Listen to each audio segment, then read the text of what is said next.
अबे मुसलमान का है, हम तो एक ही अलीगढ़ का हूँ मैं, ये तो आसाम वाले थे, झुग्गी वाले। हमारा गाय को तोड़ा, जमीन लिया वो अलग, बनवाया वो अलग, और पुलिस वालों ने बोला कि ऐसे अलाउ नहीं है, तुम्हें पैसा देना पड़ेगा। तो पुलिस वालों ने 50,000 रुपए लेके गए थे। भैया हमें गई सरकार से दुआ है, 2014 से हम नंगे थे, ऐसे ही रहने चाहिए। इस सरकार को हमें जरूरत है ही नहीं।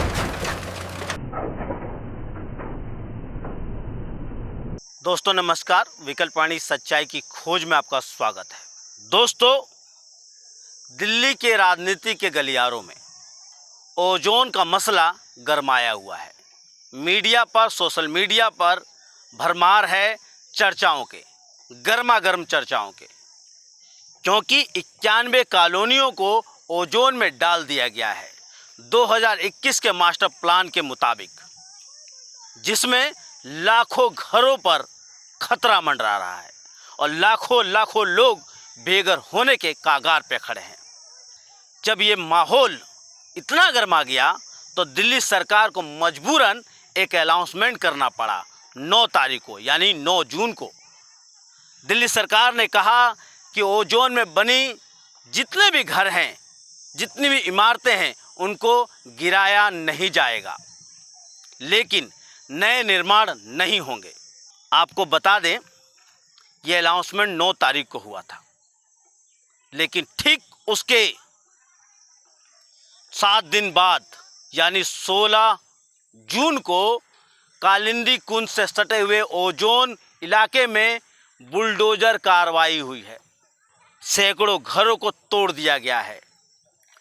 एक तरफ सरकार के दावे बुलडोजर कार्रवाई नहीं होगी और दूसरी तरफ बुलडोजर कार्रवाई होने से सैकड़ों घरों को उजाड़ कर बेदखल उनके घरों से कर दिया गया है।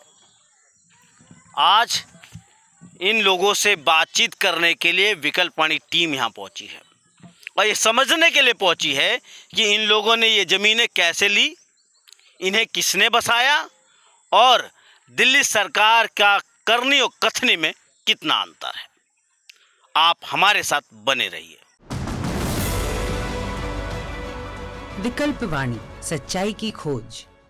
आपने ये ज़मीन खरीदी थी क्या? मैंने जमीन खरीदी है, मेरे पास रसीद है की उसकी, मैं किस्त दे रहा हूँ। 5 लाख रुपए में 100 गज खरीदी थी प्रीतम सिंह से, जैतपुर का है को। जब सरकार कहाँ गई थी, जब भी वोट लगा देते, 2018 मिली थी मैंने। अभी किस्त जा रहा है आपका? किस्त जा रहा है, अभी 50,000 रुपए बाकी है। नोटिस आया था, नोटिस उधर ही आया था। अच्छा, हमारे इधर का नहीं था, वो जो लास्ट का वाड़ा का वो है ना, वहीं तक था। हमारे इधर का नहीं था, हमारा बिना बताए तोड़ा गया और कल आके बोला निकालने के लिए नहीं बोला है। जिस टाइम अब तोड़ेगा उसका 1 घंटे पहले बोलेगा। 1 घंटे में कितना सामान निकाल लेंगे हम? थोड़ी ना है कि एक सामान 7-8 साल से रह रहे हैं, सामान तो रहेगा, निकालने में तो टाइम लगेगा।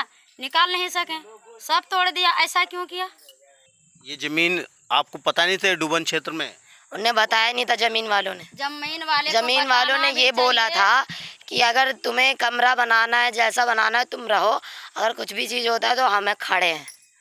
तो टूटता है, मतलब कुछ भी होता है, डूबता है, तो उसमें हम हैं। तो आप ये वो आया? अभी नहीं आया, फोन भी नहीं उठाया, फोन भी किए, फोन नहीं उठाया। हम बताते हैं ये बात कि जब यहाँ पे लाट नहीं है बनाने का सर, तो उसको बोलना चाहिए, और नहीं तो बाउंड्री लगा देना चाहिए कि इससे आगे कुछ नहीं कर सकते हो। क्यों गरीब लेंगे? क्यों गरीब नहीं खा के पैसे भरेंगे? पैसा काटते हैं, मेहनत करते हैं, धूप में झाड़ू पोछा खेती बाड़ी करते हैं, क्यों?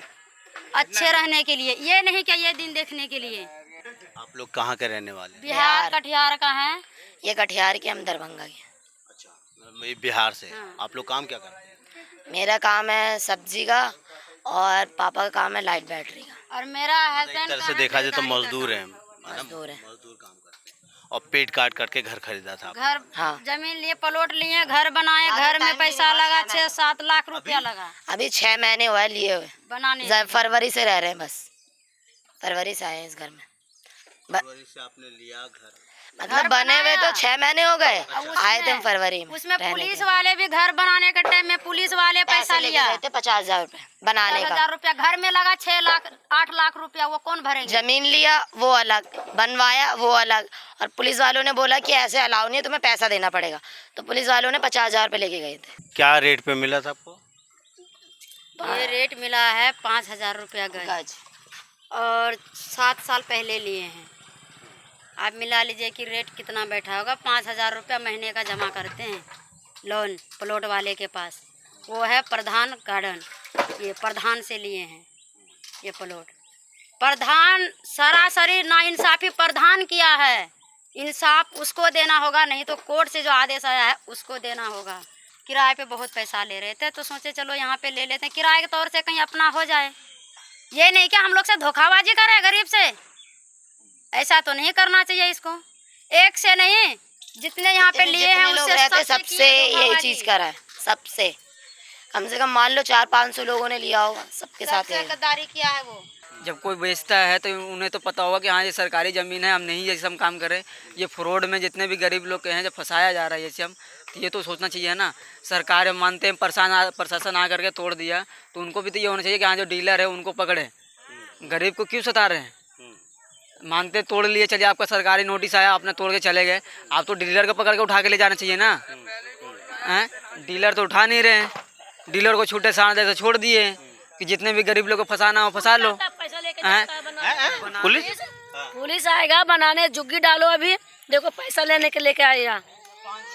ईंट के मकान बनेगा तो पैसा लेने के लिए आएगा, तो पुलिस अब पैसा लेने के भी आता है, ऊपर तोड़ने के भी साथ में आता है।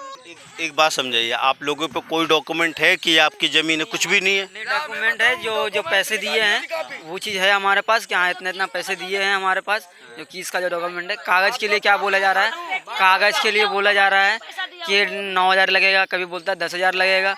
और वो चीज़ मैंने पूछा भी कि फ्रॉड कागज़ बनेगा या कोर्ट से, वो बोला कोर्ट से बनाएंगे। तो ये जब ये सरकार बोल रहे हैं कि इलीगल जगह था, कोर्ट से कागज़ कैसे बनेगा? ये तो सवाल करना चाहिए प्रधान से ना। क्या नाम है इस प्रधान का? अख्तर प्रधान नाम है।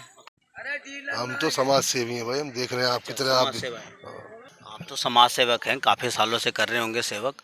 आपको पता नहीं था ये ओजोन है? आप लोगों ने नहीं रोका इनको, यार ये मत बसो, गरीबों के पैसे मारे जाएंगे। आप लोग की तो कुछ तो का जिम्मेदारियां बनती, ज़्यादा बनती है ना समाज के प्रति। भाई हमारा इतना हम तो कह ही सकते हैं। देखो सुनो, हम आए हैं अभी यहाँ, देख रहे हैं लोगों के साथ परेशानी जुड़े। अब कम से कम ये तो पूछ रहे हैं भाई तुम कैसे हो, खाना खाया ना खाया तुमने। इन्हीं से जमीन मिली है, पैसा बाकी था, इनके बोलेगा कि ये डेट के लग जाएगा, पैसा मेरे को देना। हाँ, ये हम इन्हीं से लिए हैं पैसा, सबूत के का कागज भी लिखे, इनका भांजा भी है, पैसा इनको भी दिया हूँ, इनके भांजे को भी पैसे दिया हूँ। अब ये मुकर रहे हैं तो बात अलग हो गया। हम नहीं जानते इनको, अब डीलर हम नहीं, डीलर है जब हम जमीन कैसे बेच देंगे? अच्छा, ये जो कह रही है नहीं। आप मेरे पेपर दिखा दो, लाओ फोटो दिखा दो, मेरा साइन दिखा दो, लाओ मेरा दिखा दो। शाहरुख का साइन है तो शाहरुख है ना, शाहरुख है ना। तो आप ही हैं। अरे हम कैसे मालिक हैं? आप देखिए इसमें क्या, इसमें भी देखो आप ही लिखवाए। यही बंदा बोलने वाला क्या कि तुम पैसा नहीं दोगे ना तो तुम्हारा जमीन छीन लिया जाएगा। उन्होंने क्या बोला, सबूत निकालने के लिए, सबूत निकाले, भाग गया। सबूत हम निकाले ना, वो भाग गया, उसी का लिखा हुआ है ना। हम तो जाहिल आदमी हैं। आप ये देखिए साइन क्या अगर लिखा देख हुआ ले तो उनका ही निकला 10 होगा, आदमी हेड sign राइटिंग, दिया है यहाँ ये पर। हेड राइटिंग उन्हीं का है। तो मैंने कैसे कैसे करके दिया हूँ। आप ये लोग- सब हम लोग का चपड़ोसी मुंह करता है, यहाँ पर सब दलाल लोग हैं। इतनी जबरदस्ती लगा रखा। इस कागज में जो लिखा है, हाँ देखिए लिखिए, इसमें लिखा है हर महीने 4,000 देने होंगे, अगर टाइम पे पैसा नहीं देंगे तो प्लाट 10,500 गज हाँ। लगेगा। 14 महीने में टाइम है, अगर आपने किस्त नहीं दिया तो 2,000 प्लांटी लगेगी। लेकिन जब बुलडोजर चला है तो भाग गए हैं जनाब। छोटा छोटा बच्चा लेके यहाँ ही रह रहा था, ये लोग को पैसा देता था। 3 दिन से घर तोड़ा, कोई आके पूछता भी नहीं तुम खा कि नहीं खा, अकेला कैसा हालत में पड़ा है। अभी कहाँ जाऊँ हम लोग? मदद करने के लिए कोई नहीं है, मेरा हस्बैंड भी नहीं है बेटा। आँख में नहीं देखता है, लोगों से मांग मांग के खाता है, बर्तन बाटी धो के कुटी में ऐसा करके दिन गुजारा करती हूँ बेटा। कई जगह कोई ठिकाना नहीं मिला, कोई जगह कोई मदद नहीं मिला। यहाँ के रह रहा था, ये भी तोड़ दिया। ये आंसुएं ये बताती हैं कि जो हमारा मौजूदा सिस्टम है किस तरीके से ख़तरनाक है और दर्दनाक दर्द देता है मजलूमों को। किस तरीके से यहाँ पर लोगों को बसाया गया, पूरा सिस्टम ने मिलकर बसाया है। मैं इसीलिए कह रहा हूँ कि ये कैसे हो सकता है कि डीडीए, एमसीडी और पुलिस के बिना इजाज़त के ऐसे कॉलोनियाँ इस तरीके से बच जाएं। और यहाँ लोग चीख चीख के कह रहे हैं कि एक एक छत डालने के लिए 50-50 हज़ार रुपये लिया गया है, पुलिस ने लिया है और प्रॉपर्टी डीलर ने खुलेआम इसको बेचा है, बोर्ड लगा के कि सारी सुविधाएं देंगे आपको। सवाल ये उठता है कि पूरे सिस्टम को इस बात का पता क्यों नहीं चला। आज बुलडोजर से इन गरीबों के घर को तोड़ दिया गया है, इनके आंसुओं का हिसाब कौन देगा? आप सोचिए ना, बड़ी मुश्किल से कोई अपने घर आशियाने को बनाता है अपने बच्चे के उज्जवल भविष्य के लिए, और वहाँ भी बुलडोजर कार्रवाइयाँ होती हैं। और एक तरफ सरकार दावा करती है कि किसी भी कॉलोनी को जो ओजन में आ रहा है उसको तोड़ा नहीं जाएगा, जो घरें बने हुए हैं वो उसी तरीके से बने रहेंगे। फिर ये घर क्यों तोड़े गए, इसका जवाब कौन देगा? बुलडोजर कार्रवाई करने से पहले सरकार को ये छानबीन करनी चाहिए थी कि किस प्रॉपर्टी डीलर ने ये ज़मीनें बेची हैं, किस अधिकारी के, पुलिस अधिकारी के रहते हुए ये इस तरह की बड़ी कॉलोनियाँ बसी हुई हैं। वो एमसीडी का अधिकारी कौन था, वो डीडीए का अधिकारी कौन था जिसकी निगरानी में ये कॉलोनी बसी, सरकारी ज़मीन पे बसी, उस पर एक्शन क्यों नहीं हो रहा है? उनसे जवाबदेही क्यों नहीं मांगा जा रहा है? सबसे पहली बात है तो उनसे जवाबदेही मांगना चाहिए और उन पर एक्शन करना चाहिए। मजलूमों को फंसाकर करोड़ों रुपए का हड़प लेते हैं और सरकार चुप्पी साध रही है। ये कहाँ का इंसाफ है सर? इसके बारे में आप क्या सोचते हैं, आप क्या समझते हैं? कमेंट कीजिए और देखते रहिए विकल्प वाणी, सच्चाई की खोज।